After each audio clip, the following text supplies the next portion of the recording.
bonjour à tous. C'est pas évident de parler de l'hospitalité en tant que chercheuse aux personnes qui la vivent au quotidien et qui la mettent en œuvre. Et j'espère d'ailleurs, je m'excuse par avance, si je peux avoir des propos qui vous paraissent pas forcément correspondre à ce que vous vivez ou à ce que vous visez.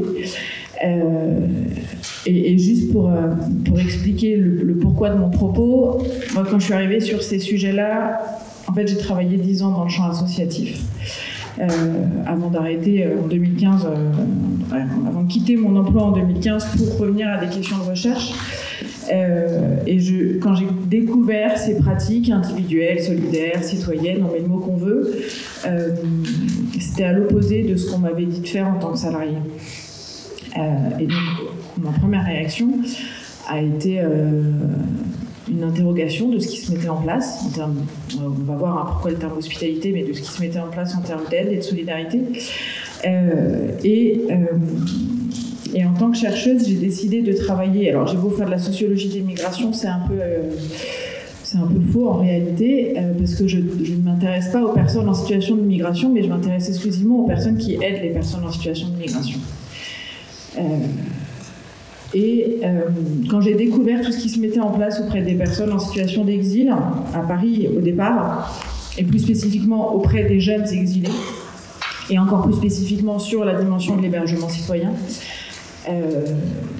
j'ai été étonnée par deux choses. J'ai été étonnée premièrement par le discours très positif, parfois presque naïf, de ce qui se mettait en place. Et en revers, j'ai été aussi étonnée du niveau d'épuisement que j'observais chez les aidants. Et donc, moi, j'ai décidé d'interroger ces pratiques au prisme de ce que j'appelle l'épreuve d'hospitalité. Donc, en quoi faire hospitalité est une épreuve, non pas pour faire une critique gratuite de ce qui se passe, mais plutôt d'avoir une critique constructive en me disant, de toutes les manières, la question, c'est pas est-ce qu'il faut accueillir ou pas accueillir, mais la question, c'est comment accueillir pour que ce soit pérenne et durable au bénéfice de chacun, et en priorité au bénéfice des personnes en situation d'exil. Et que si on n'arrivait pas à interroger ça de manière un tout petit peu critique, on risquait d'aller droit dans le mur et qu'on reste sur une expérience, une bulle merveilleuse, utopique, mais sans transformation. Donc, le début de mes travaux, moi, je les ai menés en 2016 et 2017. On est dans un contexte aujourd'hui à la fois très similaire et très différent. Très similaire parce que je pense qu'on est tous au courant que la situation migratoire n'est absolument pas conjoncturelle. Et le conflit, la guerre russo-ukrainienne nous le rappelle. Ce qui est comparable, c'est ce mythe d'être dans une crise, parce que qui dit crise dit exceptionnalité en termes d'efforts. Et pour moi, c'est un point important à avoir à l'esprit quand on parle d'hospitalité, parce que tant qu'on parlera de crise, on sera persuadé que les efforts seront temporaires. En tout cas, qu'on pourra consentir à faire des efforts exceptionnels. Alors, pourquoi utiliser le terme d'hospitalité? C'est ça que je voulais juste questionner ce matin. Encore une fois, je suis désolée, je n'étais pas là hier, donc j'espère qu'il ne va pas y avoir de redite par rapport à hier. Parler d'hospitalité, à mon sens, donc c'est un choix, peut-être réfléchi ou non réfléchi. On pourrait parler d'hébergement citoyen, on pourrait parler de cohabitation solidaire, on pourrait parler de plein d'autres choses. Parler d'hospitalité, ça pose quand même un cadre scientifique, philosophique et politique. La notion d'hospitalité, elle a été largement interrogée depuis 5 ou 10 ans. En fait, elle était un peu tombée en désuétude et puis depuis 2010-2015, elle revient à la mode. Elle a été largement interrogée d'un point de vue philosophique et politique. Et c'est surtout des politologues et des philosophes qui ont travaillé là-dessus. Et moi, quand j'ai commencé à faire mes travaux de thèse, il y avait peu de travaux sociologiques ou anthropologiques, à part les travaux d'Anne Gottman. Et il y avait peu de travaux sur l'expérience d'hospitalité au quotidien. Sur l'hospitalité, alors au-delà de la définition, on va dire la notion d'hospitalité au mode antique, donc dans l'Antiquité, l'hospitalité c'est l'accueil du voyageur, du pèlerin, de l'indigent. Et au sens antique du terme, et ça me paraît important de garder cette idée à l'esprit, l'hospitalité ne peut être que temporaire. On est sur le mythe des 3 jours, dont Michel Agier parle beaucoup mieux que moi. En gros, pendant 3 jours, vous accueillez l'étranger comme un roi, mais au bout le 4e jour, vous avez le droit de vie et de mort sur lui. Pour faire très simple. Aujourd'hui, l'hospitalité, c'est quoi? C'est, à mon sens, à la fois héberger, mais aussi accompagner, nourrir. En tout cas, c'est comme ça que ce terme hospitalité est utilisé. Vous l'avez vu hier, ça recouvre une grande variété de programmes, de dispositifs, de l'hospitalité municipale, de l'hospitalité institutionnelle, de l'hospitalité conventionnée, parfois même financée, avec des professionnels, des salariés, des travailleurs sociaux, des bénévoles, tout ce qu'on veut. Il y a tous les codes possibles et imaginables, avec des chartes, avec des contrats, avec des durées définies, des durées non définies, des espaces, une chambre partagée, etc. Et je trouve ça étonnant qu'on utilise justement ce terme hospitalité pour recouvrir toute cette variété de réalités. Il y a une chose, il y a 2 points communs qui me paraissent... Alors, il y a 3 points communs qui me paraissent intéressants de garder à l'esprit. Premièrement, on ne sait pas ce que ça représente en France. C'est-à-dire que personne ne compte la même chose. Moi, je n'ai pas eu, à part sur mon micro-terrain localisé, on ne peut pas compter le nombre de nuitées que ça représente, le nombre de foyers solidaires accueillants, le nombre de personnes en situation de migration qui bénéficient de ces dispositifs. Parce que personne ne compte la même chose et qu'il y a aussi toute une série d'hospitalités, là pour le coup, totalement individuelles, donc en dehors des collectifs et des associations. La deuxième chose, donc on ne peut pas savoir quel est réellement l'impact en fait d'un point de vue macro de ces pratiques. La deuxième chose qui me paraît important, c'est que, qu'on le veuille ou non, ces pratiques d'hospitalité reproduisent les conditions administratives de l'accueil. C'est-à-dire que vous avez les programmes pour les statutaires, vous avez les programmes pour les demandeurs d'asile, vous avez les programmes pour les dublinés, pour les non-programmes, et vous avez les dispositifs, les pratiques d'hospitalité pour les jeunes non reconnus mineurs, donc les déboutés des catégories administratives. Donc, je trouve ça aussi intéressant de se dire que malgré, en tout cas, que quelque part, on reproduit aussi une logique de catégorisation, et je trouve ça intéressant de pouvoir l'interroger. Le troisième point, c'est une notion intrinsèque à l'hospitalité qui est l'asymétrie. C'est-à-dire que l'hospitalité n'est possible qu'à partir du moment où il y a asymétrie dans la relation. On ne peut accueillir l'autre que parce qu'il est autre. On ne peut accueillir l'autre que parce qu'on a un chez-soi et qu'il n'en a pas. On ne peut accueillir l'autre que parce qu'on se sent ou qu'on s'estime en sécurité et que l'autre est en situation d'insécurité. Et cette asymétrie, elle est un peu taboue quand on travaille avec les acteurs de l'hospitalité. En tout cas, c'est un point commun à tous ces dispositifs qui m'intéressent, moi, d'interroger. Donc, ces pratiques d'hospitalité, ça pose 2 questions. On ne va pas y répondre, mais je vous les donne pour la suite. Premièrement, qu'est-ce que l'étranger ? Parce qu'en fait, l'hospitalité, c'est juste pour l'étranger, c'est pas pour le copain, c'est pas pour le coach surfeur, c'est pas pour l'ami d'amis ou le cousin. En tout cas, on n'utilise pas le même terme. Et donc, quelle définition on se donne de l'étranger, et donc qui on est, en fait, parce que c'est un peu facile de définir l'autre sans se définir, donc qui on est là-dedans dans cette relation. Et par conséquent, qu'est-ce que le chez-moi ? Vu que l'hospitalité, c'est accueillir chez soi, qu'est-ce que chez soi ? Où ça commence, où ça termine, que ce soit en termes d'espace, d'intimité, de foyer, de lieu de vie, ou que ce soit en termes plus largement, même d'état, de territoire.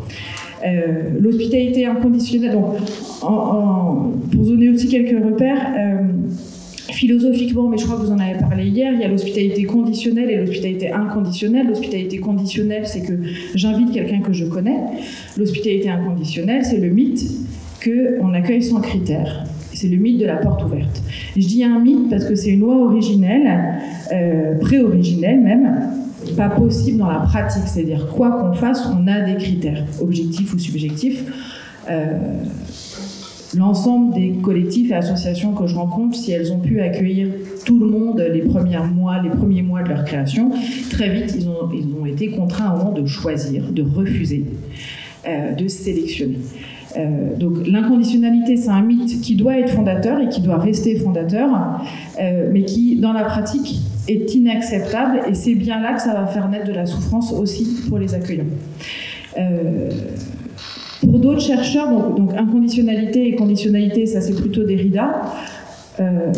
Si on rajoute à ça les travaux de Guillaume Leblanc et de Michel Agier, on va avoir aussi l'hospitalité institutionnelle, municipale, privée et domestique. Donc domestique, je pense que c'est celle qui nous concerne plus particulièrement aujourd'hui, qu'on peut aussi, je disais tout à l'heure, appeler privée, solidaire, individuelle.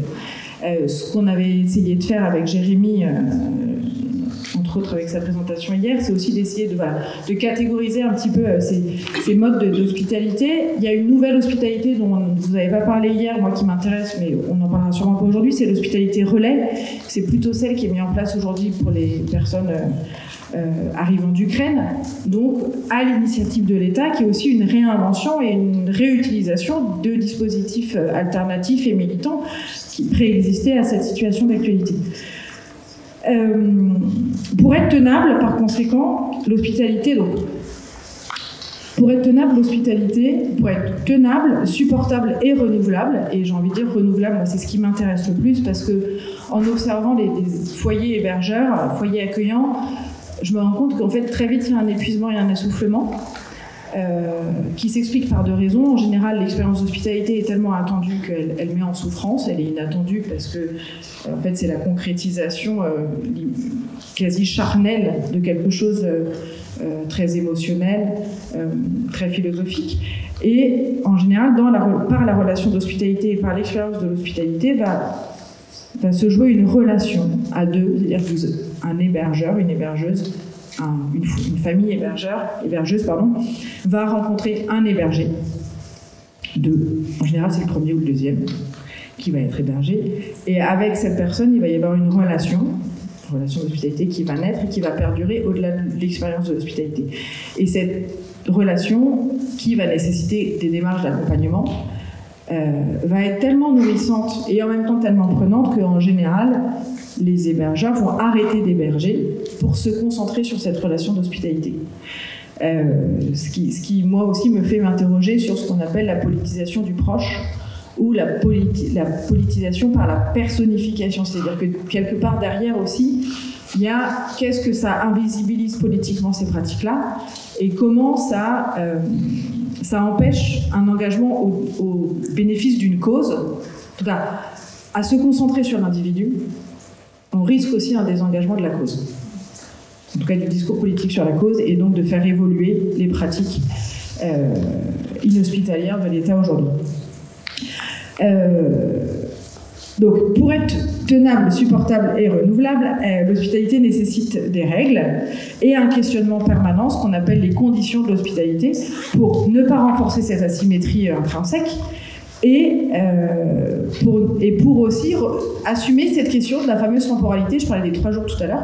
Est-ce que accueillir de manière pérenne, ça reste de l'hospitalité ? Ou est-ce que c'est de la cohabitation ? Est-ce que c'est de la colocation ? Est-ce que c'est un lieu de vie partagé ? Et pourquoi, à tout prix, garder ce mot d'hospitalité ? Parce que c'est romantique, parce que c'est merveilleux, je ne sais quoi, mais voilà. Donc, juste pour finir, on pourrait en parler des heures, mais juste pour finir, le dernier point, à mon avis, qui est intéressant aussi de peut-être avoir à l'esprit pour la journée, c'est une petite marotte que j'ai, mais comment survivre à ce pari d'hospitalité dans un contexte inhospitalier. C'est-à-dire que vous tous, acteurs de l'hospitalité, alors je dis vous tous, je pense que vous avez, vous les engagés, je pense que vous avez perçu aujourd'hui que les chercheurs sont aussi engagés, et je pense que vous avez aussi compris qu'en fait on est tous un peu dans le même bateau. Donc comment nous, qui faisons le pari de l'hospitalité aujourd'hui, survivre, en tout cas ne pas tomber dans la douce schizophrénie qui nous est imposée par un État inhospitalier. Et je pense que c'est là-dessus que ça me paraît important de garder à l'esprit, d'accepter et d'oser se mettre des limites. Alors je sais que je lance un pavé dans la mare, hein, je suis désolée. Et je pense, voilà, je vous connais, je nous connais, mais comment oser et accepter se mettre des limites, non pas... c'est d'autant plus compliqué qu'on est face à des personnes souvent en situation de difficulté et de souffrance et qu'on est persuadé qu'on ne peut pas être en souffrance en tant qu'aidant. Sinon, on leur vole la vedette. Entre guillemets, je vous le fais rapidement, mais... comment accepter de se mettre des limites et poser des limites aux dispositifs et aux pratiques d'hospitalité, tout en... Le contexte nous oblige à bricoler, innover, s'adapter perpétuellement. Mais comment mettre des limites au bénéfice de nos actions et au bénéfice des engagements pour que ces engagements et ces actions perdurent et se pérennisent au bénéfice des personnes. Ça, c'est un peu la question moi, qui m'intéresserait qu'on puisse toucher aujourd'hui. Et je terminerai juste sur trois verbes qui sont les verbes qui sont travaillés par Guillaume Leblanc, donc politologue si je ne m'abuse, quand il travaille sur l'hospitalité. Il dit que pour lui, l'hospitalité s'oppose à l'urgence.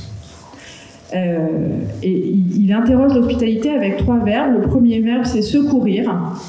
Donc c'est vraiment le dispositif d'urgence. Donc c'est avant l'hospitalité. Le deuxième verbe, c'est accueillir. Donc c'est véritablement l'expérience d'hospitalité dans le réel. Et le troisième verbe, c'est appartenir. Au-delà de l'hospitalité, on n'est plus dans une relation d'hospitalité. Est-ce qu'on est dans une relation de famille ou de quasi-famille ou de, comme tu disais Lola, mais qu'est-ce qu'il y a après l'hospitalité et quel terme inventer, comment penser cette pratique d'accueil pour que ce soit ni de l'urgence de secours, et dans ce cas-là, c'est voilà. Et est-ce que l'hospitalité est encore hospitalité quand on est dans une relation d'appartenance quasi familiale, comme ce qu'on a pu entendre dans ta très belle chanson. Merci.